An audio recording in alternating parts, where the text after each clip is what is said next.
DElEd 2018 batch के सभी प्रशिक्षुओं को सुप्रभात।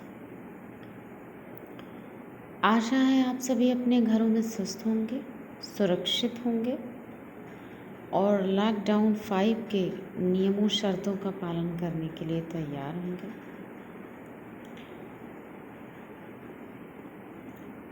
पिछले टॉपिकों में हमने अन्य कवि जो हिंदी साहित्य के हैं उन पर चर्चा की, जैसे जयशंकर प्रसाद जी, प्रेमचंद जी, संत कबीरदास जी इत्यादि। आज हम जैसे भक्ति काल के एक फक्कड़ी और मस्त मौला कवि थे संत कबीरदास जी, उन्हीं के तरीके से एक आधुनिक काल में भी कवि हुए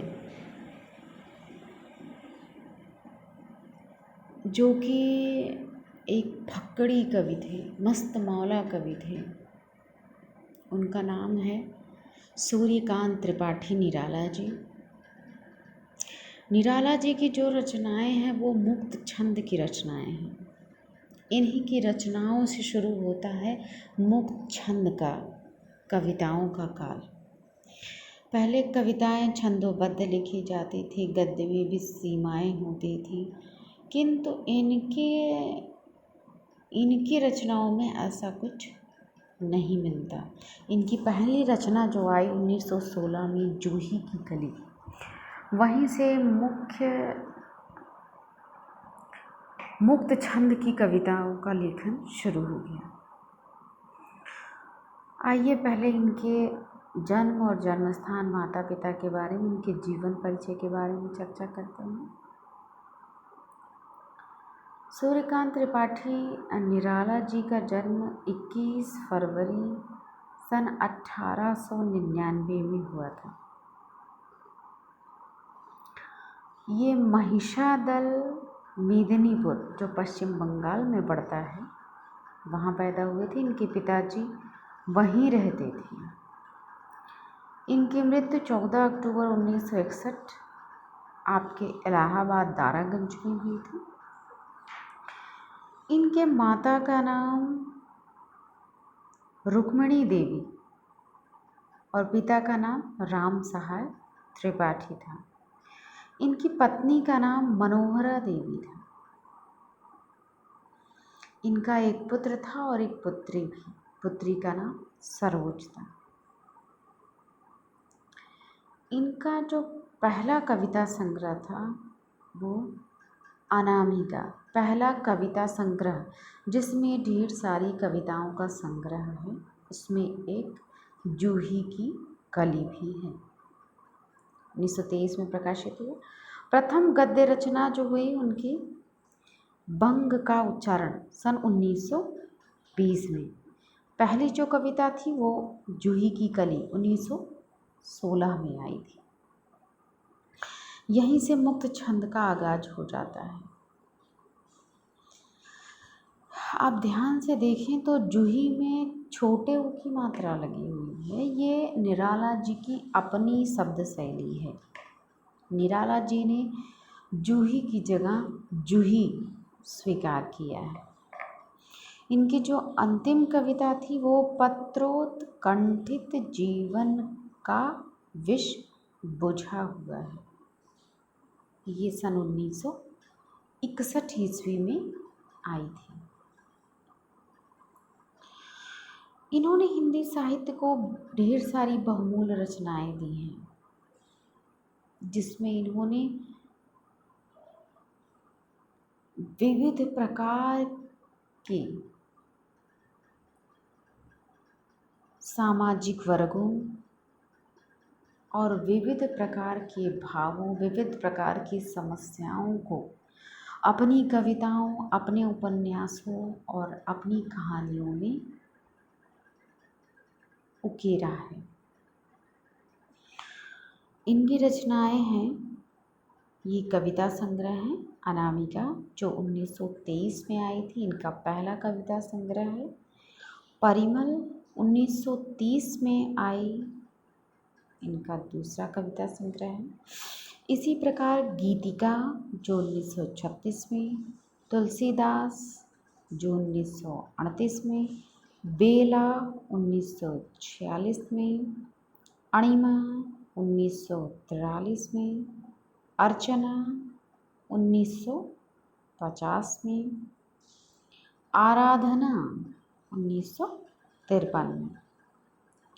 इसी प्रकार इनके कुछ उपन्यास भी आए, जैसे अप्सरा 1931 में,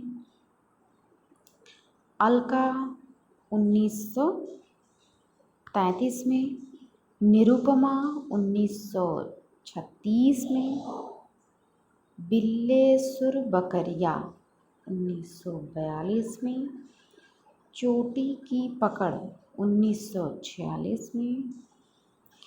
इसी प्रकार इन्होंने कुछ व्यक्ति पर अपने व्यक्तिगत विचार भी रखे हैं, जैसे रविंद्र कविता कानन, प्रबंध पद्य, प्रबंध प्रतिमा आदि। इनकी कुछ कहानियाँ भी हैं, जैसे सखी 1935 में प्रकाशित हुई, सुकुल की बीवी 1941 में प्रकाशित हुई, चतुरी चमार 1945 में प्रकाशित हुई। ये इनकी कुछ मुख्य रचनाएं हैं जो परीक्षा में पूछी जाती हैं। इनमें भी बिल्लेसुर बकरिया, निरुपमा, अलका, अप्सरा, अनामिका, परिमल, गीतिका, तुलसीदास, अणिमा, सुकुल की बीवी और चतुरी चमार, ये रचनाएं बहुत ही महत्वपूर्ण हैं। इनका इतना विस्तृत लेख है और इनके विचार इतने विस्तृत हैं कि हिंदी साहित्य में इनका एक महत्वपूर्ण योगदान है।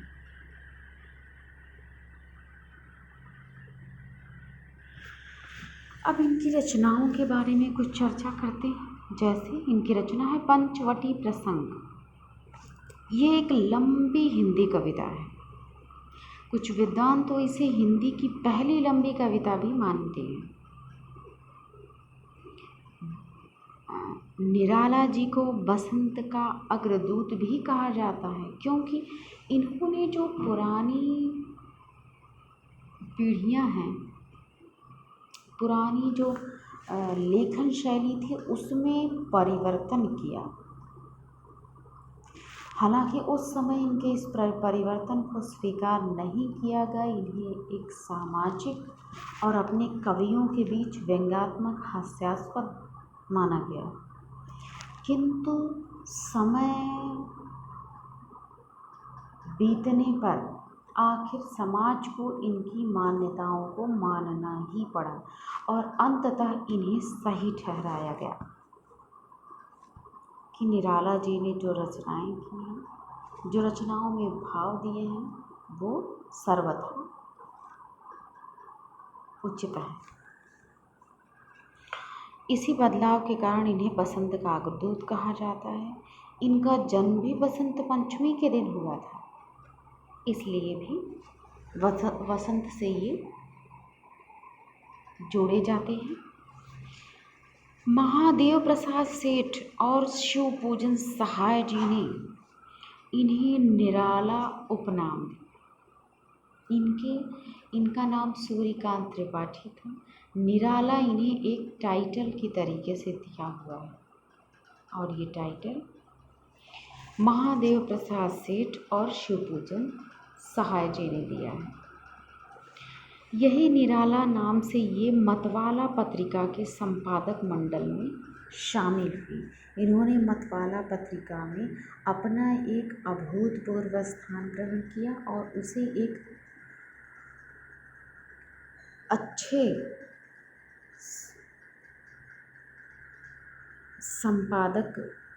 संपादक का इन्होंने रोल भी अदा किया। इनकी एक रचना मिलती है कुकुरमुत्ता, बहुत ही प्रसिद्ध रचना है इनकी। शायद कि आपने बीए वगैरह में पढ़ा भी होगा या एमए में पढ़ा होगा। सामंती वर्ग और सर्वहारा वर्ग का द्वंद्व युद्ध दिखाया गया है इसमें। कुकुरमुत्ता। इनकी कविता जो जूही की कली है ये मुक्त छंद की पहली कविता है। इनकी एक रचना है जलत, जिसमें इन्होंने अंग्रेजी शब्दों का खूब प्रयोग किया है। भरपूर प्रयोग इनकी इस रचना में मिलता है अंग्रेजी शब्दों का। इनकी एक रचना है परिमल। परिमल में इन्होंने स्पष्ट रूप से लिखा है कि मनुष्य की मुक्ति की तरह कविता की भी मुक्ति होनी चाहिए। जैसे मनुष्य को यदि चार दीवारी में बांध दिया जाए तो उसे ऊबन होने लगती है, वो उससे बाहर निकलना चाहता है, उस बंधन में नहीं रहना चाहता है। उसी प्रकार कविता की भी मुक्ति होना चाहिए। जो छंदों में, यति में, लय में, गति में इसे हम बांधते हैं, एक कविता को इस बंधन से भी मुक्ति दिलानी चाहिए, मुक्ति होनी चाहिए। इसीलिए परिमल नामक कविता में इन्होंने स्पष्ट रूप से ये चीज़ कही है कि मनुष्य की मुक्ति की तरह कविता की भी मुक्ति होनी चाहिए। गीतिका इनकी एक कविता है जिसमें इन्होंने कविता लिखी, गीतिका कविता संग्रह, जिसमें इन्होंने एक कविता लिखी है वीणा वादिनी वरदे।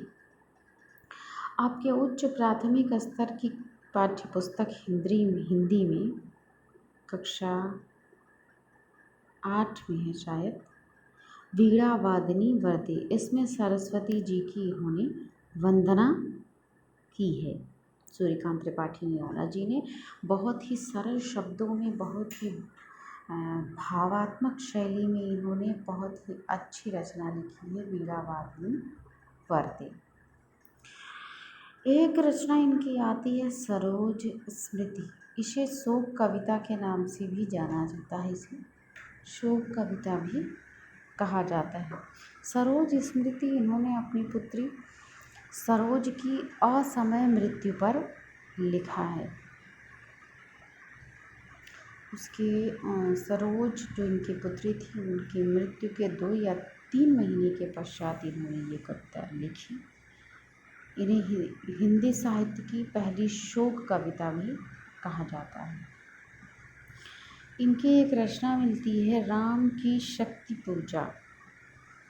इसमें इन्होंने संस्कृत की तत्सम पदावलियों का प्रयोग किया है, यानी संस्कृत के जो क्लिष्ट शब्द हैं, तत्सम शब्दावली, उसका प्रयोग इन्होंने अपनी इस रचना में भरपूर किया है, इस कविता में भरपूर किया है। ये आपके MA के हिंदी पाठ्यक्रम में मिलती है, राम की शक्ति पूजा। तो आज के लिए बस इतना ही। निराला जी की महत्वपूर्ण रचनाओं के बारे में आपने जाना, उनके जन्म, उनकी मृत्यु, उनके माता पिता के बारे में आपने जाना। सामान्य रूप से इनकी जानकारी आपको प्राप्त हो गई। आज के लिए बस इतना ही। धन्यवाद।